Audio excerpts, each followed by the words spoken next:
కాణిపాకం వరసిద్ధి వినాయక స్వామి వారిని కేంద్ర ఉక్కు భారీ పరిశ్రమల శాఖ సహాయక మంత్రి భూపతి రాజు శ్రీనివాస వర్మ కుటుంబ సమేతంగా దర్శించుకున్నారు.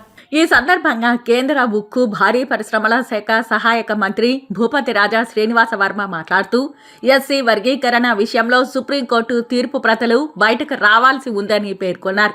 సుప్రీంకోర్టు తీర్పును ఇచ్చిందని మనం పత్రికల్లో చూసాం. సుప్రీంకోర్టు ఇచ్చిన తీర్పు కేంద్ర ప్రభుత్వం చేసిన నిర్ణయం కాదనే విషయాన్ని గుర్తుంచుకోవాలని చెప్పారు. న్యాయస్థానం ఇచ్చినటువంటి ఆదేశాలను ఎవరు అధికారంలో ఉన్నా గానీ వాటిని అమలు చేసే పరిస్థితి ఉంటుందని చెప్పారు. తాను కేంద్ర మంత్రిగా అయిన తరువాత మొదటిసారిగా తిరుమల కాణిపాకం వినాయక స్వామిని దర్శించుకోవడం చాలా సంతోషంగా ఉందని తెలిపారు. భారతదేశంను ప్రపంచంలోనే అత్యంత శక్తివంతమైన దేశంగా తీర్చిదిద్దేందుకు చర్యలు చేపడుతున్నామని పేర్కొన్నారు. ప్రధానమంత్రి నరేంద్ర మోదీ, స్థానిక ముఖ్యమంత్రి చంద్రబాబు నాయుడు ఆధ్వర్యంలో రాష్ట్రం అన్ని విధాలుగా అభివృద్ధి చెందుతుందని పేర్కొన్నారు. సుప్రీంకోర్టు తీర్పునిచ్చింది, మనం పత్రికల్లో చూసాం.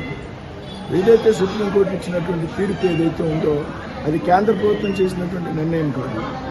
కోర్టు ఆదేశాలు ఏవైతే ఉంటాయో న్యాయస్థానం ఇచ్చినటువంటి తీర్పును ఖచ్చితంగా ఎవరు అధికారంలో ఉన్నా కానీ దాన్ని అమలు చేయాల్సిన పరిస్థితి.